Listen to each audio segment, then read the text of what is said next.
SLST 2025 যে সমস্ত ক্যান্ডিডেটরা cut off clear করতে পারেনি তাদের উদ্দেশ্যে গতকাল শিক্ষামন্ত্রী কিছু বক্তব্য রেখেছেন।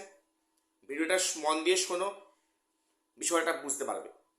এবং সেখানে আগামী আগস্টের 3 তারিখে কিছু গুরুত্বপূর্ণ আপডেট আসবে এবং সেদিকেই পাখির চোখ করে আছে রাজ্য সরকারও। কি সেই আপডেট সেটা নিয়ে আজকে বলছি। ভিডিওটা স্কিপ করো না, সবটা দেখো, চ্যানেলটা সাবস্ক্রাইব করে দিও বিভিন্ন গুরুত্বপূর্ণ আপডেট এসএসসি, পিএসসি বা গ্রুপ সি, গ্রুপ ডির সবার আগে পাওয়ার জন্য। আজকে প্রথম বলি, গতকাল স্কুল শিক্ষামন্ত্রী দীপক কুমার বর্মন স্যার জলপাইগুড়ি একটি সভায় উনি ছিলেন, সেখানে একটা অনুষ্ঠান ছিল, উনি সেখানে উপস্থিত ছিলেন এবং সেখানে কিছু বক্তব্য রেখেছেন এসএলএসটি 2025 নিয়োগ সংক্রান্ত। পাশাপাশি 2016 যারা চাকরিহারা আছেন, 2025 পরীক্ষা দিয়েছেন, তাদের উদ্দেশ্যেও কিছু বক্তব্য রেখেছেন এবং এটা বেশ তাৎপর্যপূর্ণ বক্তব্য। কেন বলছি, যেটা উনি গতকাল বললেন, যেটা যে 2016 যে চাকরিটা ফেরাবার যে উদ্যোগ নেওয়া হয়েছে 2025 এসএলএসটি পরীক্ষার মাধ্যমে, যেটা দীর্ঘদিন ভোট প্রক্রিয়ার কারণে বন্ধ ছিল, সেটা এই সরকার আবার পুনরায় শুরু করছে। সেখানে ভেরিফিকেশন বিজ্ঞপ্তি এসছে, আগামীতে হয়তো ইন্টারভিউ শুরু হবে বা সেখানে পিভিআর মেডিকেলের কাজ কিন্তু কন্টিনিউ হচ্ছে। অর্থাৎ ওনার পরিষ্কার বক্তব্য যে অনগোয়িং প্রসেস পুনরায় রান করা হয়েছে, রান মোডে এসেছে, খুব ভালো বিষয়। এবং উনি আরো একটি কথা বললেন, কি বললেন, যে 2016 চাকরিহারা যে শিক্ষকরা আছেন আনটেন্ডেড, তাদের মধ্যে উনি এটাই বললেন, কোট আনকোট বলছি, যে যে সমস্ত চাকরিহারা ক্যান্ডিডেটরা ফেল করেছেন, উনি ফেল ওয়ার্ডটা ইউজ করেছেন, এর ফলে বিভিন্ন মিডিয়াতে অনেক প্রতিবাদ বা অনেক সমালোচনার মুখে পড়তে হচ্ছে বা পড়তে হয়েছে। ওনার বক্তব্য যে যারা ফেল করেছেন তাদের নিয়ে সরকার কি ভাবছে, উনি বক্তব্য পেশ করেন। উনি পরিষ্কার বলেন যে সুপ্রিম কোর্টে যেমন অর্ডার দেওয়া আছে, সুপ্রিম কোর্ট যেমনটি বলেছে সেই মোতাবেক এই সরকার কাজ করবে এবং এই সরকার মানবিক দিকটা ভেবে কাজ করবে, উনি এমনটা বলেছেন। এখন সমস্যাটা উনি যে বলেছেন যে যারা ফেল করেছেন, এখানে অনেকে প্রশ্ন হয়তো করছেন বা অলরেডি প্রশ্ন করেছেন যে একটা শিক্ষক বা একটা শিক্ষিকা 2016 পরীক্ষা উত্তীর্ণ হয়েছেন, তারপরে হয়তো সেই টপিকের উপর ওনারা পড়াশোনা করেননি, জাস্ট স্কুলে বা ক্লাসে পড়িয়েছেন, সেক্ষেত্রে হয়তো প্র্যাকটিসের অভাবে বা তার মধ্যে অনেক কিছু হয়ে গেছে, সেখানে অনেকে বিভিন্ন সমস্যায় আটকে আছেন বা ফ্যামিলির মধ্যে প্রবেশ করেছেন, অনেক সমস্যা আছে, সেখানে পুনরায় নতুন করে উদ্যোগ নিয়ে ওই কয়েক মাসের মধ্যে পড়ে পুনরায় নিজেদের যোগ্যতা প্রমাণ করাটা খুবই অসম্ভব। সেক্ষেত্রে উনি কিভাবে ফেল কথাটা ইউজ করছেন আমি সে নিয়ে প্রশ্ন করছি না, বা সে বিষয়ে কিছু বলার নেই। তো উনি যেটা বলেছেন যে সুপ্রিম কোর্ট যেটা যেভাবে বলেছেন সরকার সেভাবে কাজ করবেন।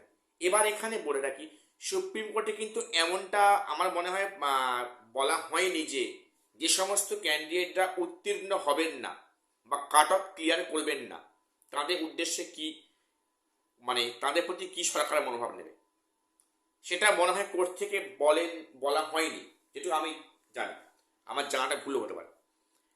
তো সেক্ষেত্রে উনি বলেছেন যে মানবিক সরকার বিষয়টা দেখবেন। এখানেই প্রশ্ন যে যে সমস্ত ক্যান্ডিডেটরা উত্তীর্ণ হননি বা সেখানে নির্দিষ্ট কাট অফ ক্লিয়ার করতে পারেননি, সেখানে কি করা যায় সে নিয়ে হয়তো সরকার পরে ভাবনা চিন্তা করবে, এটুকুই বলেছেন। এর বাইরে উনি কিছু কথা বলেননি। উনি এই সম্বন্ধীয় মাত্র কয়েক সেকেন্ড এই সমস্ত কথাগুলো উনি বলেছেন, এবং সে নিয়ে অনেক সমালোচনা হচ্ছে, সেটা আমার আলোচনার বিষয় নয়। তো এইবারে বলি যে বিষয়টা, আগামী 3 আগস্ট কিন্তু অনেক গুরুত্বপূর্ণ আপডেট আসবে। দেখো, আমি যখন গত পরশু বা কালকে ভিডিও করেছিলাম যে এক্সপিরিয়েন্সের 10 মার্কস বা এক্সপায়ারি অফ প্যানেল নিয়ে, অনেকে আমার ভিডিও কমেন্টসে অনেক নেগেটিভ কথাবার্তা বলেছেন, আমি কিছুই জানি না, হ্যাঁ, অনেক কথা বলেছেন। দেখো, প্রথম বলি, আমার জ্ঞান খুবই সীমিত, আমি এটা স্বীকার করছি। তবে একটা কথা তোমরা মনে রেখো, এক্সপিরিয়েন্সের 10 মার্কস বা এক্সপায়ারি অফ প্যানেল, অনেকে বলছে এই মামলা তো সুপ্রিম কোর্টে ফিরে এসছে, তা হাইকোর্টে কি করবে, কিছুই হবে না। বিষয়টা কিন্তু না, ওই কেসগুলো পুনরায় মাথাচাড়া দিচ্ছে। আমরা দেখেছি আগের সরকার এক্সপিরিয়েন্সের 10 মার্কস নিয়ে যেভাবে হয়রানি করিয়েছে ফ্রেশারদের বা কোর্টকে, একের পর এক ডেট ফেল, আজকে অমুক সাহেব আসেননি, আজকে শুনানি হবেন না, আজকে আইনজীবী অন্য রুমে গুরুত্বপূর্ণ কেস রয়েছে, ওনাদের কাছে শিক্ষা বাদ দিয়ে সবই গুরুত্বপূর্ণ কেস, শিক্ষাটা বাদ দিয়ে। আমি সে নিয়ে তর্ক যাব না। তো এখানে আগের কিন্তু সরকার একটা বিশেষ পক্ষের হয়ে বারবার সুপ্রিম কোর্ট হাইকোর্ট পর্যন্ত ছোটাহাঁটা করেছেন। এই সরকার কিন্তু সেটা করবে না, পরিষ্কার বক্তব্য। এই সরকার চাইছেন যে কারো পক্ষে নয়, একদম মাঝখানে থেকে নিরপেক্ষভাবে কোর্টের সিদ্ধান্তকে মান্যতা দেবে।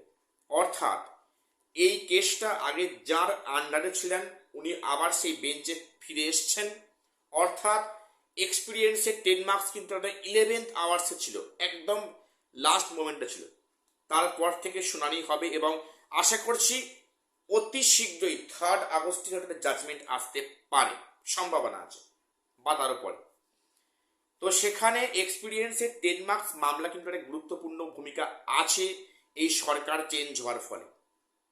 আগের সরকারের সেটা ইচ্ছা করে ডিলে করিয়েছে, এক বিশেষ পক্ষের হয়ে কথাবার্তা বলে আইনি পদক্ষেপ করেছেন। দেখো, আমি তোমাদের বারবার বলছি যে রাজ্য সরকারের কোনো বিষয় কিন্তু সিদ্ধান্ত নেওয়াটা একটা ভাইটাল বিষয়, তার উপরে অনেক কিছু ডিপেন্ড করে। কোনো একটা বিষয়ে সেই রাজ্য সরকার কি ভাবনা চিন্তা করছে তার উপরে অনেক কিছু ডিপেন্ড করে, এটা আমরা বাস্তব দেখেছি। তো এই সরকার আশা করছি এটা করবে না এবং সেখানে নিরপেক্ষভাবে কোর্টের জাজমেন্টকেই মান্যতা প্রদান করবে। অর্থাৎ এখন যদি সরকারি পক্ষ থেকে নিরপেক্ষ ভূমিকা পালন করবে, সেক্ষেত্রে এক্সপিরিয়েন্সের 10 মার্কস দেওয়ার ফলে যে সমস্ত ফ্রেশার্সরা ফুল মার্কস পেয়েও চাকরি পায়নি বা ডাক পায়নি, তার বিচারটা কি হবে? অবশ্যই বিচারটা কিন্তু কোর্ট করবে। কাজেই নতুন সরকারের কাছে বিষয়টা বেশি সুবিধা হয়ে গেল। এখানে সে অর্থে প্রোটেস্ট কোনো পক্ষেই করবে না, সরকারি পক্ষ থেকে কারো পক্ষ নেওয়া হবে না, সেটা কোর্ট সিদ্ধান্ত নিয়ে একটা জাজমেন্ট দেবে। অর্থাৎ তার উপরে কিন্তু সবাই তাকিয়ে আছে যে 3 আগস্টে এক্সপিরিয়েন্সের 10 মার্কস নিয়ে এই সরকারের নতুন আইনজীবী উনি কোন পদক্ষেপ গ্রহণ করেন বা সেখানে কি বিষয়টা হয় না হয়।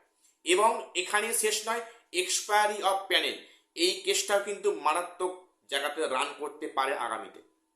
সরকার চেঞ্জ, সরকারের অ্যাটিটিউড চেঞ্জ হয়েছে, আইনজীবী চেঞ্জ হয়েছে, সেখানে যে কোনো সময় একটা বড় কিন্তু পদক্ষেপ আসতে পারে।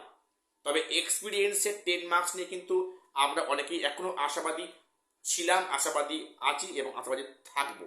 কারণ এই 10 মার্কসের কারণে বহু ফ্রেশার্স কিন্তু বলেই পাঠা হয়েছে, এটা তো পরিষ্কার। আমরা চাই এটা একটা জাজমেন্ট আসুক, কোর্ট ঠিক করুক বিষয়টা কি হবে না হবে। আমাদের প্রত্যেকের সেদিকে নজর থাকবে 3 আগস্ট কি জাজমেন্ট আসে বা কি হয় না হয়। দেখা হচ্ছে পরে ভিডিওতে।